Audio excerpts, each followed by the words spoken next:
A primavera está a chegar e com ela novos ritmos de leitura. Leia artigos de opinião e receba acesso antecipado a todos os episódios de Podcast Plus. Acompanhe a atualidade ao minuto. Assine hoje o Observador com até 58% de desconto e habilite-se a ganhar uma tote bag e um voucher da Livraria Almedina. Tudo em observador.pt.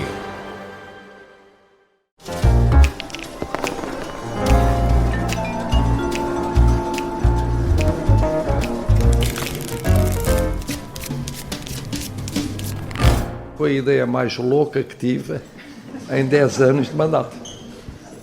Eu sou considerado muito original. Esta foi a minha maior originalidade. Ouviu-se, começou a pensar e começou a trabalhar no retrato. Ali o retrato de alguém que foi primeiro-ministro comigo, em tempos. Ali problemas dos fogos, acolá problemas da pandemia. Em 10 anos teve outras loucuras, outras marcelices, foi um termo que também entrou em voga nestes últimos anos. Mas mais do que uma retrospectiva da última década de presidência da República, na jogada da semana do Fora do Baralho, a Susana Peralta, o Luís Aguiar Conraria, o Nuno Garopa e o Jorge Fernandes vão analisar as cartas que Marcelo Rebelo de Sousa deixa em cima da mesa, o legado para o país e para a política. E a política é feita de jogadas. Marcelo também as tem, mas deixamos para a segunda parte do programa. Há uma outra que marca esta semana e vamos começar por aqui, e é a jogada de Luís Montenegro. Se tivéssemos aqui um jogo de xadrez, Jorge Fernandes, foi um cheque a Passos Coelho, o desafio lançado pelo atual líder do PSD para que o antigo primeiro-ministro se apresente a votos em maio. É a primeira carta e é de ouros. Sim, eu acho que, olá a todos, eu acho que esta jogada de Montenegro revela uma enorme fragilidade e um imenso medo de Passos Coelho, e de que Passos Coelho promove um golpe palaciano para tomar o poder dentro do PSD. Nós não nos podemos esquecer que Montenegro é o primeiro-ministro de Portugal. Não é simples, quer dizer, ele é líder do PSD, mas ele é, acima de tudo, o primeiro-ministro de Portugal e, portanto, o que muda bastante é a equação. Esta jogada é aquela jogada típica de alguém que está, por exemplo, na oposição, e um líder da oposição, e que quer travar um potencial adversário interno, e o que faz é adiantar as eleições para, no fundo, tentar esclarecer a situação dentro do partido. Mas Montenegro é o primeiro-ministro de Portugal, e suponhamos que Passos Coelho decidia avançar e que Montenegro perdia as eleições internas, isso teria implicações não só dentro do PSD, mas também implicações dentro do governo, não é? E do país. Portanto, isto mostra uma imensa fragilidade de Montenegro.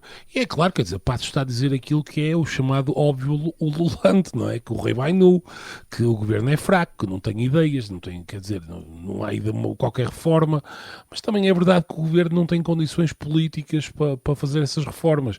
E aqui é que eu acho que é o erro analítico que Passos Coelho tem, que é, eu acho que Passos Coelho acha na cabeça dele a inexistência de condições políticas para as ditas reformas se é culpa de Montenegro. E eu acho que, quer dizer, que Montenegro tem parcialmente culpa, porque evidentemente é pessoal político fraco, digamos assim, mas em defesa de Montenegro eu acho que Passos Coelho há dois erros que ele comete. Bem, em primeiro lugar, o eleitor mediano em Portugal nem quer ouvir falar de quaisquer reformas. De nada, tudo o que seja mudança é para ser evitado o mais possível. Apesar do status quo não ser brilhante, não é? O que a geringonça mostrou, e mostrou bem, e o que os anos de António Costa mostraram, é que há claramente um prémio político para quem promove uma certa sociedadezinha de viver habitualmente, com pequenos benefícios, pequenas prendas, um aumentozinho aqui, um aumentozinho acolá, e não é por acaso que eu estou a usar o inho como diminutivo porque é claramente este tipo de pensamento pequenino que infelizmente o eleitor mediano tem. E, em segundo lugar, eu acho que, e aqui é mesmo o maior equívoco de Passos Coelho, é a ideia de que vamos fazer uma coligação com o André Ventura e com o Chega, e claro, e aí estarão reunidas todas as condições para fazer reformas. Isto é completamente, é um denial absoluto. Ventura ou Chega nunca apoiarão qualquer medida que seja impopular ou que possa, de alguma maneira, causar uma perda eleitoral ao partido em nome de um suposto benefício futuro para o país, ou de uma reforma que poderá ou não vir a dar frutos. Por isso, quer dizer, Montenegro é fraco, mas Passos Coelho, ao mesmo tempo, não percebe exatamente de onde é que vêm as fraquezas de Montenegro. E, portanto, enfim, tudo isto é triste, tudo isto é fado. Susana Peralta, Passos Coelho é o suprassumo das reformas? Eu não sei muito bem o que são as reformas, isso é que é o grande problema, é que nós andamos sempre aqui a discutir de reformas. O Jorge acabou de dizer que o eleitor mediano não queria reformas e que as não sei quê, que depois as reformas vão mexer em não sei quê, e que estamos sempre a falar de reformas. Eu gostava que não vou falar de ti, Jorge, claro, não é? Mas olha, do Passos Coelho, por exemplo, que ele viesse dizer quais é que são as grandes reformas que ele propõe, no fundo, o que é que ele tem em mente quando ele diz que Luís Montenegro não as faz. É só isso. É um conceito tão indefinido que eu fico sempre um bocado perplexa das horas que se passam neste país a falar das famosas reformas. Posso acrescentar uma coisa? Sim, Luís? Já agora também é interessante, porque quando alguém diz, como eu disse na semana passada, que quando Passos Coelho lá esteve 4 anos e tal, e tinha uma maioria absoluta e tinha o empurrão da Troika, que não fez reforma nenhuma relevante, tirando a do Código Laboral, imediatamente surgem as respostas a dizer que não pôde fazer porque o Tribunal Constitucional a chumbou. Mas se é disso que estão a falar, então sejam claros que as propostas que o Tribunal Constitucional chumbou foram de cortes de pensões e cortes de salários, mais nada. Não houve nenhuma reforma estrutural que o Tribunal Constitucional tivesse chumbado. O que chumbou foram cortes. Portanto, se as reformas que pretendem implementar é cortar salários e pensões, digam isso claramente. E logo veem quantos votos têm. Mas, Luís, deixa-me só acrescentar. E o Tribunal Constitucional vai continuar a chumbar. Portanto, se é disso que estamos a falar, essas reformas não podem ser feitas, portanto não vale a pena ter esta conversa. Agora há uma maioria direita e devem conseguir aprovar, e devem conseguir lá ter os juízes que aprovam essas coisas. Não, isso não sei. Isso temos que esperar aí no dia 1 de Abril. Temos que esperar 1 de Abril, dia das mentiras. Mas é só por isso, não é? Porque é a resposta típica. Não tem de ver o contexto, porque Passos Coelho não o deixaram fazer as reformas. As reformas que ele propôs foram essas. Porque, vamos lá ver, reformar a Segurança Social. O que é uma reforma estrutural da Segurança Social? Uma reforma estrutural da Segurança Social é introduzir um pilar de capitalização decente, e não a brincadeirazinha que temos neste momento, e preparar um regime de transição para, com algum tempo, preparar um regime de transição que permita ter uma componente de capitalização forte. Isso é que é uma reforma da Segurança Social. Cortar pensões. Isso não é reforma nenhuma, isso é cortar pensões. Já que falavas aí do Dia das Mentiras, Nuno, se calhar íamos já à tua carta, porque tem que ver com mais um adiamento pela Assembleia da República de eleições para os 3 órgãos de soberania, Tribunal Constitucional, Provedoria de Justiça e Conselho de Estado, estão remarcadas para esse dia, 1 de Abril. Exatamente, e eu acho que isto tem a ver, acho que o ponto parece que não, mas vem na sequência desta conversa, porque é evidente que a desculpa oficial é que ainda estão a tentar reunir os nomes, quando na verdade já tiveram quase 1 ano para fazer isso. Portanto, o problema é mesmo um problema tático, ou seja, sabemos que o PSD esteve à espera das presidenciais para mostrar as cartas, vai-se entender que o Partido Socialista, até onde tudo indica, parece que o Provedor de Justiça será dado ao Partido Socialista e serão 2 juízes para o PSD e 1 para o PS, só que isso cria um problema. Cria um problema porque é preciso fechar o acordo sem o Chega e sem o Chega se vitimizar. E agora há um problema, é que nós já tivemos casos passados em que os 2 partidos há deputados que não votam. E não só não somam os 2/3, precisam da IEL e do LIVRE, como há um problema no PSD neste momento, é que com os apelos de Passos Coelho, não é claro que a bancada toda do PSD, em voto secreto, vai apoiar o acordo que Montenegro fez com o Partido Socialista. E, portanto, estamos aqui numa tentativa de 1 mês para contar votos e tentar persuadir as 2 bancadas, do PS e do PSD, a não haver votos perdidos que impeçam a eleição no dia 1 de Abril. Não sei se isto vai ficar resolvido a 1 de Abril, mas vamos aguardar. Para já, dou paus ou espadas, uma carta negra, mas isto também merece uma carta, a certa altura, positiva de gozo, não é? Estão a gozar com o país há quase 1 ano. O Nuno Garopa não vai largar este tema, como já percebemos, até haver eleições, e já foram adiadas várias vezes. A ver, vamos se é mesmo desta no Dia das Mentiras. Vamos voltar agora a Luís Montenegro, porque há ainda aqui outra carta para o Primeiro-Ministro, de espadas esta. Susana, o Tribunal Constitucional rejeitou o recurso. Luís Montenegro tem mesmo de divulgar os clientes da Spinum Viva, mas mesmo assim o Primeiro-Ministro pede a nulidade do acórdão. Sim, é mais uma aventura nesta história da Spinum Viva, por isso eu recordo que Montenegro não tinha incluído a Spinum Viva na sua declaração de interesses, foi na véspera, no próprio dia do debate, do debate com Pedro Nuno Santos, portanto em abril do ano passado, ou em maio, não sei, nas vésperas das legislativas, que ele entregou no último dia do prazo a declaração de património em registro de interesse, onde mencionava a Spinum Viva, mas depois aparentemente não tinha lá os interesses todos, portanto cá vale a pena recordar aqui para quem nos ouve o que é. Portanto, um interesse é algo, no fundo, que pode interferir na tomada de decisão de uma pessoa que tem alguma espécie de poder político, neste caso ele é o líder do poder executivo, e portanto obviamente que os clientes da Spinum Viva podem ter esse tipo de interferência, porque nós temos o dever e o direito de escrutinar a atividade governativa de Luís Montenegro em função dos seus interesses privados e dos clientes que ele já serviu através da Spinum Viva e que neste momento são servidos pela sua família próxima. Portanto, ele depois não vinha com, enfim, depois a entidade para a transparência pediu-lhe uma declaração de substituição e depois em novembro, portanto, há 3 meses, Montenegro entrega a declaração de substituição, mas a dizer que não quer que os clientes sejam tornados públicos. Já agora, tornados públicos, não é tornados públicos, isto não é um registro de interesses como, por exemplo, dos deputados europeus, que está lá, que eu vou agora aqui em 2 cliques e chego ao registro de interesses de Catarina Martins ou de João Coutinho Figueiredo. Não. Isto é através da entidade da transparência, depois a pessoa tem que submeter um requerimento para ter acesso ao dito registro de interesses, mas mesmo assim Luís Montenegro não queria. Pronto, e portanto recorreu para o Constitucional, o Constitucional neste momento disse, acho que inclusivamente diz que não, que nem sequer chegou a analisar, o Nuno poderá corrigir-me aqui, mas aparentemente Montenegro submeteu este recurso ao Tribunal Constitucional fora do prazo, portanto a questão nem sequer foi analisada, pronto, mas o mesmo Montenegro não se cala, porque agora pede a nulidade da decisão e portanto isso quer dizer é que aparentemente isto poderá ainda continuar a manter suspensa a possibilidade de tu ou de outro jornalista do Observador ir através da entidade para a transparência ter acesso a este registro de interesses. Quer dizer, Luís Montenegro tem de facto uma relação muito curiosa com a transparência, porque nesta coisa da Spinum Viva parece que nunca quer dizer nada, mas depois, por exemplo, nas faturas da casa de Espinho, eu tenho em mente uma conferência de imprensa de Luís Montenegro em que ele está com um grande dossiê na mão, não sei o que é que lá tinha, se calhar eram comentários de filmes, não sei, a dizer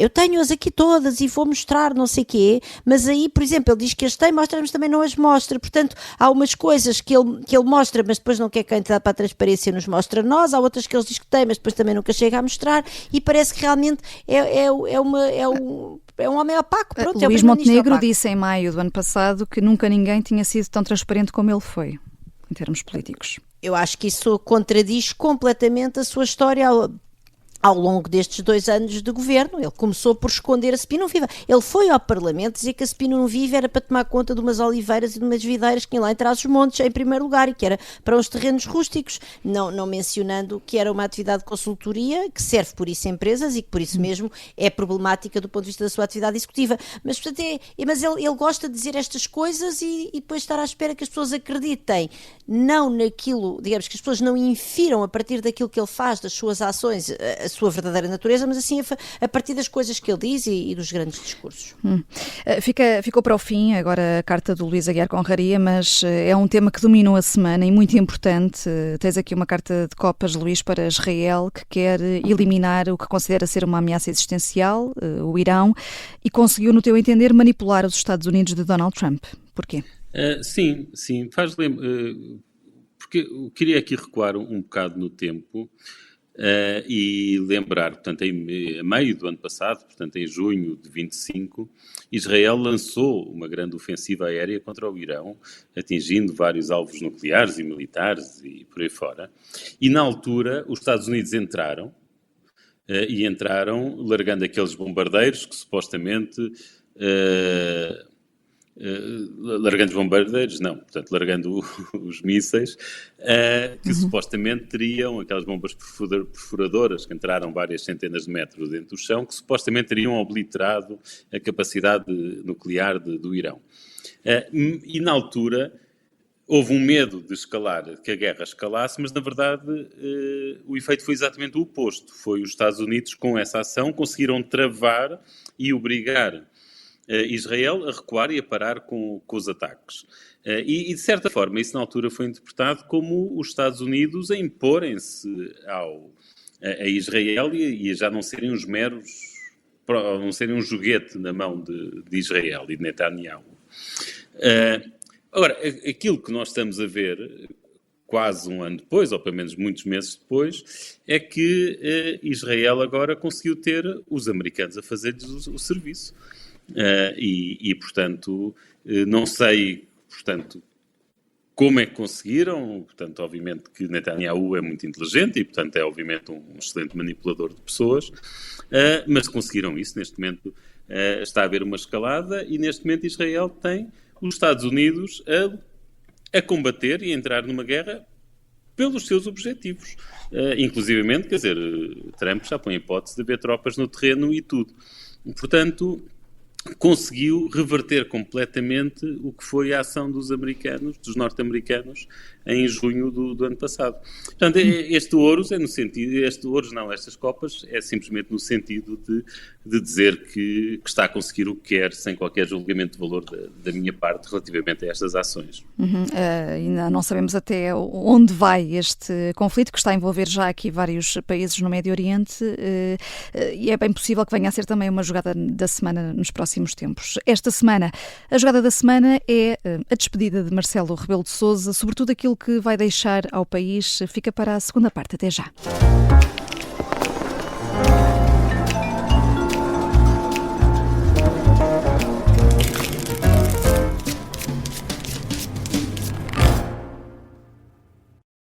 Mentira. Mentira. Em todas as chaves de yoga havia um pequeno altar com uma foto do grego.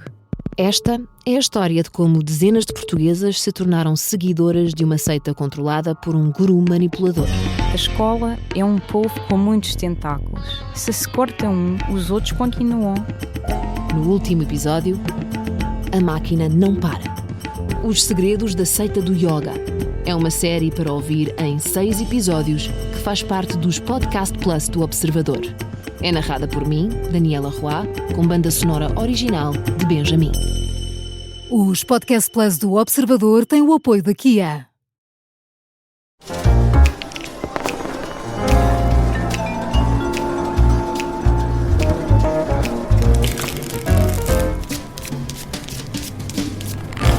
Mais do que a jogada da semana, hoje é uma espécie de jogada da década e o impacto que deixa para o futuro. Quando as reuniões semanais do Fora do Baralho começaram, já Marcelo Rebelo de Sousa ia no segundo mandato, foi ainda assim dos maiores alvos das cartas aqui lançadas na nossa mesa de jogo. Eu contei quase 60 programas em que esteve em destaque, em muitos Marcelo Rebelo de Sousa deu mesmo título. Sai agora de Belém e, para além dos afetos, o que é que fica, Jorge Fernandes? Nada. Nada. É isso mesmo, não fica absolutamente nada. Não fica uma ideia, um discurso. Ontem, um dia destes, enfim, a SIC fez uma reportagem sobre os 10 anos de Marcelo e não fica absolutamente nada. Não há, o Marcelo Rebelo de Sousa é uma enorme vacuidade total e deixou, inclusive, na minha opinião, o país numa posição bastante mais frágil do ponto de vista político, económico e social. Haverá quem diga, bem, o Presidente da República não manda, não governa, mas quer dizer, se achamos que o Presidente é absolutamente irrelevante, então podemos deixar de eleger o Presidente ou, eventualmente, até podemos acabar com a figura de Presidente. E eu acho que o Presidente da República, dada a presença excessiva, até a presença mediática que teve, a intervenção pública e política continuada que teve, tem naturalmente... digamos, grandes responsabilidades num momento de forte polarização, com a extrema-direita em grande e com enormes problemas de governabilidade que Portugal enfrenta neste momento, e Marcelo Rebelo de Sousa tem muita culpa nisso. Em primeiro lugar, a interpretação, ou a reinterpretação, se quisermos, que ele fez dos poderes constitucionais, a ideia, por exemplo, de que, havendo um falhanço nas negociações do Orçamento de Estado, temos que ir para eleições, o que naturalmente dá um enormíssimo poder de chantagem, digamos assim, ao governo de turno, ou então, por exemplo, aquele momento em que ele, quando António Costa ganha a maioria absoluta, um momento em que ele diz, bem, esta maioria absoluta é de António Costa, portanto, no fundo, obrigando praticamente António Costa, ou de alguma maneira, obrigando António Costa não só a ficar, e acima de tudo, autolimitando as opções que ele, Marcelo Rebelo de Sousa, teria num cenário em que António Costa, por um motivo ou por outro, saísse do governo. E, portanto, logo ali ele limitou os seus poderes presidenciais e no fundo, deu uma interpretação de como é que o Presidente da República se deve comportar, que quer dizer, que ia completamente contra toda a prática constitucional que vigente até aí. Isto, relembremos, nós fomos continuadamente, foi-nos dito durante todos estes 10 anos que Marcelo Rebelo de Sousa é um gênio e que estas coisas, as marcelices que tu falavas na primeira parte, Vanessa, são meramente, enfim, somos de genialidade. Uma genialidade que não vimos em momento nenhum e é realmente deixa um país mais fragilizado, um país muito mais... não só polarizado, mas um país muito mais em guerra com si mesmo, e portanto eu acho que Marcelo Rebelo de Sousa fez uma presidência da República muito triste, com momentos de grande embaraço, de não ter a mínima noção do que era do que era o que é ser Presidente da República, porque, quer dizer, lembramos uma coisa, eu percebo que haja esta ideia aqui de ter um Presidente próximo das pessoas, mas o Presidente da República exige uma certa gravitas, por um simples motivo. O Presidente da República pode tomar medidas e pode tomar decisões que o cidadão comum não pode. E, portanto, para que o cidadão comum reconheça na figura do Presidente da República a legitimidade política e simbólica daquelas decisões, não podemos ter uma pessoa que anda a tirar selfies pelo país, a falar em tronco nu continuadamente, a roubar batatas fritas dos pratos das pessoas, a ir a inaugurações da padaria portuguesa, quer dizer, uma banalização total do cargo da Presidência da República. A ligar para a Cristina Ferreira para quer dizer, foi uma banalização total do cargo da Presidência da República e que teria deixado alguém, por exemplo, como o Dr. Soares, horrorizado, porque foi realmente uma presidência tristíssima, Marcelo Rebelo de Sousa. Luís, não sei se fazes a mesma avaliação, se encontras aqui também diferenças entre o primeiro mandato e o segundo mandato de Marcelo Rebelo de Sousa e o que é que fica na história e na aprendizagem política da presidência? Quer dizer, ao contrário do Jorge, eu não acho que não fique nada, mas acho que ficam más coisas, acho que ficam coisas más. Portanto, aqui a parte em que dou razão ao Jorge, quer dizer, há demasiadas... Quer dizer, vamos lá ver... Há demasiadas situações em que Marcelo Rebelo de Sousa foi demasiado ridículo. Pronto, como estar a trocar cuecas em frente às câmaras enquanto segurava a toalha, ou passar em frente a um restaurante e tirar batatas fritas do prato de alguém que está dentro do restaurante. Quer dizer, tudo isto, de facto, acho que dá uma imagem ridícula de um Presidente da República. Mas isso, acho que isso fica naquilo que o Jorge estava a referir. Mas na parte política...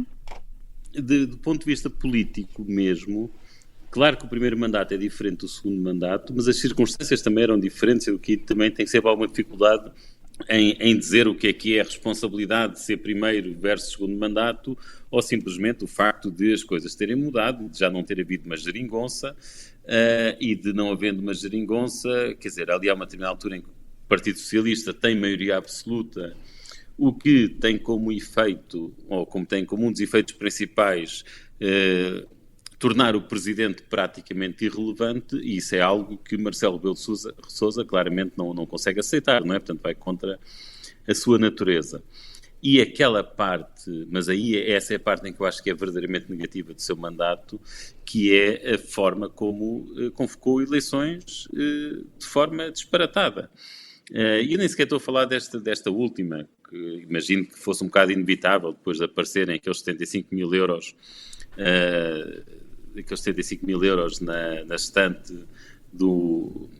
Como é que era? Do chefe de gabinete do primeiro-ministro. Não estou a falar dessa, mas estou a falar da primeira, quando temos um governo que não tem maioria absoluta, mas tem uma maioria confortável, digamos assim, que precisa apenas de conseguir fazer o acordo com um partido da oposição para aprovar um orçamento, e ao primeiro chumbo do orçamento, Marcelo Rebelo de Sousa convoca eleições. Quer dizer, isso não é aceitável, e mais grave do que isso, ele anunciou previamente, ele anunciou que faria isso, e ao fazer isso alterou completamente os termos negociais, alterou o poder, a capacidade negocial de quem estava na altura a negociar, que era o governo de um lado e do outro lado o Partido Comunista e o Bloco de Esquerda, e obviamente deu ao governo a desculpa que ele precisava para convocar eleições e ter uma maioria reforçada, que depois até se traduziu numa maioria absoluta.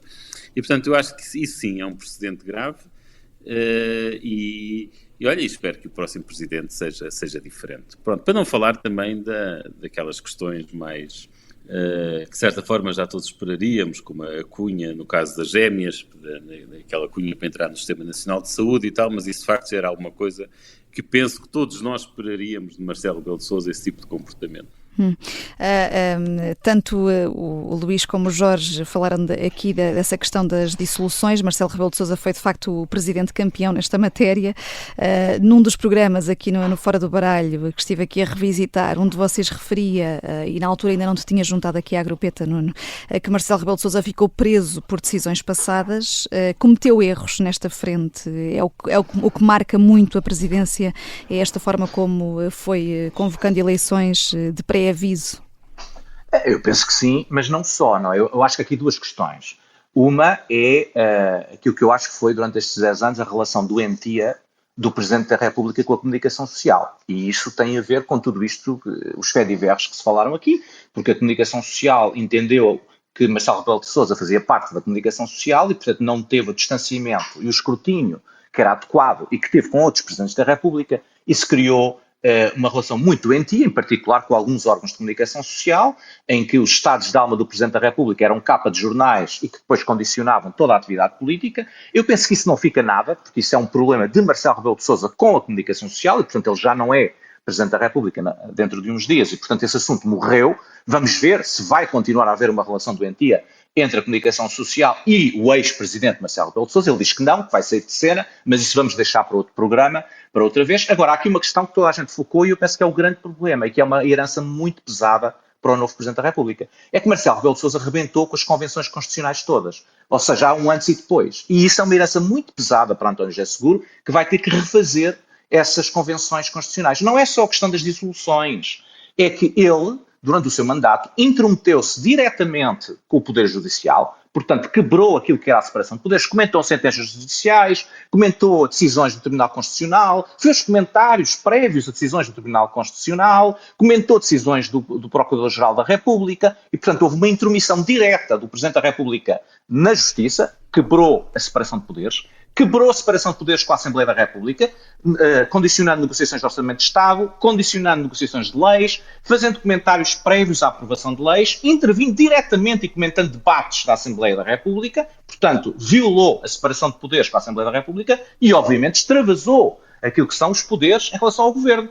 em que fez demissões de ministros no ar, forçou demissões, comentava ministros, diz mal desta ministra, diz bem daquele ministro, diz que aquele ministro é gênio, diz que a outra não é. Portanto, tudo isso é uma alteração substantiva daquilo que era a função presidencial e a leitura dos poderes constitucionais tradicionais. Ora, isso é uma herança muito pesada para o país e que o próximo Presidente da República, até pelo estilo que António José Seguro tem, espero que venha a corrigir e, de facto, voltarmos àquilo que era a função do Presidente da República antes de 2016, que me parece, aliás, que é aquilo que está de acordo com o espírito da Constituição e não estes 10 anos que, na minha opinião, foram claramente contrários ao espírito de um sistema semipresidencial.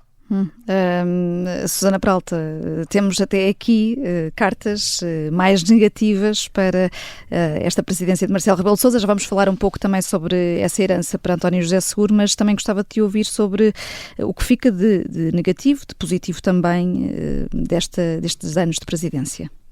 Quer dizer, eu acho que há claramente uma diferença entre o primeiro e o segundo mandato em vários aspectos. No primeiro mandato, e aliás Marcelo Rebelo de Sousa chegou a reivindicar isso, ele dizia que no fundo ele garantiu a estabilidade e que permitiu que a geringonça governasse até ao fim. Claro que é preciso dizer que ele tinha herdado os papelinhos assinados que Cavaco Silva forçou na altura, em 2015. Mas depois, no seu segundo mandato, andou a brincar às eleições. Portanto, ele gosta, não é? Ele é, sobretudo, uma pessoa que gosta do jogo político, do comentário. Já aqui os três já falaram disso, o Nuno, o Jorge e o Luís. E, portanto, ele achou piada a isso, no fundo. E isso foi um completo disparate, aliás.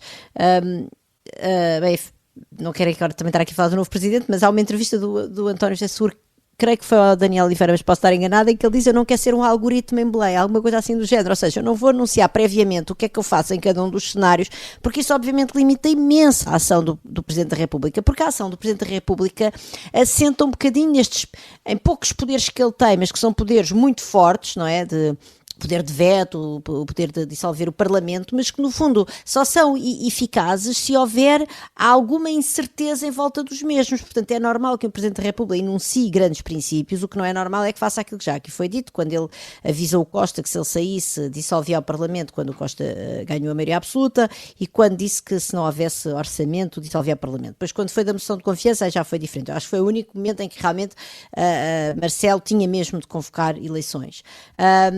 E, portanto, ele andou a brincar às eleições, acabou por nos levar em ciclos políticos extremamente acelerados a esta situação em que temos o Chega como segundo maior partido com 60 deputados eleitos a fazer aqueles, enfim, basta ver o que aconteceu ontem com a Teresa Moraes e a insinuação de que as deputadas deste país ignoravam violações porque eram feitas por imigrantes. Portanto, é nesse nível que estamos. Eu acho que isso também é uma herança de Marcelo Rebelo de Sousa, não vale a pena dizer o contrário. Eu tenho alguma dificuldade, quer dizer, em ir buscar. Pronto, eu acho que apesar de tudo, Marcelo Rebelo de Sousa, se ele tivesse sido capaz de usar a sua capacidade de, digamos, chegar às pessoas de uma maneira mais comedida e mais sóbria, eu acho que ficava disso um registro positivo, porque Cavaco Silva era um presidente extremamente distante e até crispado. Ele é uma pessoa crispada na relação com o mundo. E eu gosto do lado mais redondo de Marcelo. Agora, Marcelo levou isso a extremos que já aqui foram recordados, não vou recordar de novo, que de algum modo banalizam a sua posição presidencial, e depois não consegue também. Quer dizer, é um bocadinho difícil de perceber como é que essa facilidade que Marcelo Rebelo de Sousa objetivamente tem para se misturar com todas as pessoas e para efetivamente chegar ao contacto com elas, mas depois como é que isso se coaduna com o Marcelo, que, por exemplo, mete a cunha para a família amiga do seu filho ter um acesso privilegiado a um tratamento inovador no Serviço Nacional de Saúde. Portanto, dá a ideia também, aliás, a minha crónica do Público hoje, mais ou menos bem sucedida, é sobre isso. É um bocadinho esta dualidade, um bocado desconcertante deste presidente, que de alguma maneira quer estar próximo do povo, mas que na verdade nunca foi do povo e nunca será do povo, porque ele é uma pessoa que fundamentalmente nasceu no privilégio, viveu no privilégio e que nunca quis verdadeiramente afastar-se desse privilégio. Jorge, esta herança do país dos ciclos políticos curtos pode fazer com que António José Seguro fique menos seguro na presidência da República? Tem aqui uma tarefa difícil pela frente neste contexto político. António José Seguro tem objetivamente uma tarefa difícil, porque, digamos, a situação política do país, em termos de estabilidade, é uma situação difícil.